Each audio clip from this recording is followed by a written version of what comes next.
நிறைய விமர்சனங்கள் மாறி மாறி வச்சுக்கிட்டே இருக்கிறாங்க. ஆனாலும் நம்ம ராமசுப்ரமணியம் சார் பேசும்போது இந்த திராவிட மாடல் அப்படிங்கிற இந்த வார்த்தையை கேட்கும்போது அவங்களுக்கு டென்ஷன் ஆகுறாங்க, பதட்டம் அடைகிறாங்க அப்படின்ட்டு சொல்லக்கூடிய அந்த விஷயம் அது முதலமைச்சர் சொல்கிறத அப்படியே அவர் அக்னாலேஜ் பண்ணுறாரு.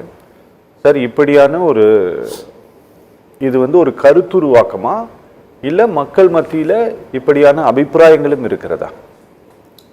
அதிகாரம் ஓரிடத்திலே குவிக்கப்படுகிறது. ஓகே, அதிகாரம் குவிக்கப்படுகிற இடத்துல இருந்து ஆதிக்கம் வருகிறது. நான் விரும்புகிற மொழியை தான் நீ படிக்கணும், நான் விரும்புகிற உணவை தான் நீ சாப்பிடணும், நான் சொல்றபடி நீ தேசிய கல்விக் கொள்கையை ஏற்கணும், இல்லைன்னா உனக்கு நிதி ஆதாரம் தரமாட்டேன். ஓகே, அப்ப எல்லாமே ஒரே தேசம், ஒரே கடவுள், ஒரே இது எல்லாத்திலையுமே ஒற்றை கலாச்சாரத்தை நோக்கி ஒரு பன்முகத்தன்மை வாய்ந்திருக்கிற ஒரு நாட்டில் ஆதிக்கம் செலுத்துகிறார்கள். ஆதிக்கமில்லாத சமுதாயத்தை அமைப்போம் என்று பேரறிஞர் அண்ணா சொன்னார். அந்த கொள்கை எங்கேயாவது அதிமுக பேசுகிறதா என்று தெரியல. அப்ப அந்த ஆதிக்கத்துக்கு எதிராக திராவிட இயக்கம் என்கிற பேரில் அதிமுக இருந்தாலும் திமுக தான் அதுக்கு எதிராக போராடிக்கிட்டே இருக்கு. மாநில சுயாட்சி பற்றிய போராட்டத்தில் அது இன்னும் இருக்கிறது. மும்மொழி கொள்கையை ஏற்க மாட்டோம் என்பதுல திராவிட இயக்கமாக இருந்தாலும் திமுக மட்டும்தான் களத்தில் இருக்கிறது. அதனால இதையெல்லாம் சொல்வதற்கான யோக்கியதை திமுகவுக்கு இருக்கிறது. ஏனால் அவர்கள் போராட்ட அரசியல் இருக்கிறார்கள். சிஏஏ அவங்க எதிர்க்கிறாங்க.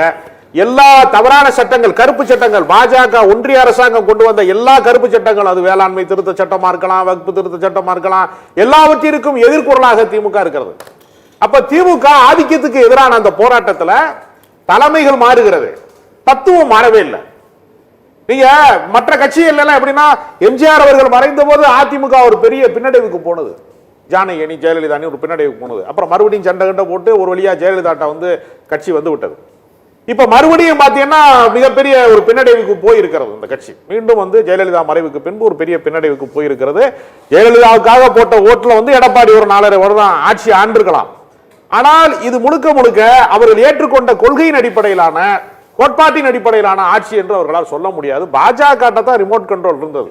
மாப்பிள்ள அவர் தான் சட்டம் என்னோடதுன்னு சொன்னதான் நடந்துச்சுங்க.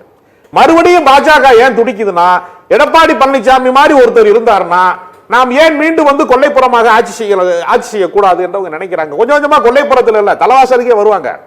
பாஜக ஆட்சியவே முதல்ல பாஜக ஆட்சி தமிழ்நாட்டில் வருவதற்கு அதிமுகவை கூட இருந்தே கொல்லக்கூடிய ஒரு புற்றுநோயாக பாஜக இன்றைக்கு படையெடுத்து வருகிறது. அதனால தமிழ்நாட்டினுடைய அரசியல் போக்கை மிக மோசமாக பாதிக்கக்கூடிய, தமிழ்நாட்டுக்கு பாதிப்பு. அதாவது இவங்க காங்கிரஸ் எல்லாம் உதாரணம் சொல்றாங்க. காங்கிரஸ் அன்றைக்கு இருந்த காங்கிரஸ் வேற, அது ஆதிக்கம் செலுத்தியது. இன்றைக்கு சமூக நீதி கோட்பாட்டை ராகுல் காந்தி பேசுகிறார். அப்ப கட்சி அதே கட்சி தான், ஆனால் தத்துவத்திலே இன்றைக்கு புரிதல் வந்திருக்கிறது. ஜனநாயகத்திலே ஒரு மேன்மையை புரிந்து கொள்ளக்கூடிய இடத்தில் ராகுல் காந்தி நகர்ந்து இருக்கிறார். அதனால நீங்க காங்கிரஸ் அன்னைக்கு எதுக்கலையா, நீங்க காங்கிரஸ் பத்தி என்னென்ன சொன்னீங்க அப்படின்னு சொல்றதை இன்றைக்கு அது பொருந்தாது. கோட்பாட்டு ரீதியாக நிலைப்பாடு என்ன எடுக்கிறார்களோ அதற்கு தக்கனவே ஆதரவும் எதிர்ப்புமே தவிர ஒரு கட்சியை வாழ்நாள் பூரா எடுத்துக்கிட்டே இருக்கணுங்கிறதெல்லாம் ஜனநாயக மாண்பே கிடையாது. நான் சொல்றது நீ ஏத்துக்கன்னு சொல்ற ஆதிக்கத்தை ஒழித்து கட்டுகிற வேலையை, அது ஜனநாயகத்துக்கு எதிரானது. இப்ப கூட நயினார் நாகேந்திரன் ஒரு அறிக்கை விட்டுருக்காரு. அமித்ஷா வருகிறாரு, தேர்தல் வரப்போகுது, எல்லாரையும் அடக்குவதற்கு அமித்ஷா. யாருமே யாரையும் அடக்கக்கூடாதுங்கிறது ஜனநாயகம். ஜனநாயக மாண்பு என்பது பாஜகவுக்கு கிடையாது. பாஜகவின் தொங்கு சதையாக அதிமுக மாறக்கூடாது என்னுடைய கருத்து. நான் அதிமுக அழிந்து போக வேண்டும் என்று நினைப்பதற்கு பாஜகவினுடைய வலதுசாரி கோட்பாட்டிலே இருந்து நாம் சிந்திக்க முடியாது. அதிமுக என்பது தமிழ்நாட்டில் அழிக்க கூடாது. அந்த கட்சி இருக்கணும், ஜனநாயகத்திற்கு அது இருக்கணும். திமுகவுக்கு எதிர்நிலைப்பாடு. ஏன்னா கலைஞர் அவர்களே ஒரு முறை பதிவு செய்திருக்கிறார், தேசிய கட்சியா திராவிட கட்சியா என்று தானே அரசியல் இருந்திருக்க வேண்டும். காங்கிரஸை வீழ்த்தியதற்கு பின்பு திமுக ஆட்சி அதிகாரத்துக்கு வந்த பின்பு என்ன இருந்திருக்கணும், அரசியல் இருக்கலாம், தேசிய கட்சியா திராவிட கட்சியா தான் இருந்திருக்கணும். ஆனால் அதற்கு மாற்றாக 2 திராவிட கட்சிகளுக்குள்ளே அதிகாரம் கைமாறி கொண்டே இருக்கிறது, மாறி மாறி நிகழ்ந்து கொண்டே இருக்கிறதுனா அது மாநில சுயாட்சிக்கான ஒரு பெரிய பாதுகாப்பு. அதை நான் ரசிக்கிறேன் அவர் சொல்றார் கலைஞரே வரலாற்று குறிப்பிலே பதிவு செய்திருக்கிறார். அதனால இன்றைக்கு சாவியை நீங்க அமித்ஷாட்ட கொடுத்துறாதீங்க, மோடிட்ட கொடுத்துறாதீங்க, பாஜக கொண்டு போய் அதிமுகவின் அலுவலகம் எம்ஜிஆர் மாளிகையாக இருக்கட்டும், அது ஏடிஎம்கே மோடி எம்ஜிஆர் மாறிடக்கூடாது, அண்ணா திமுக அமித்ஷா திமுக மாறிடக்கூடாதுங்கிறதா என்னுடைய கருத்து.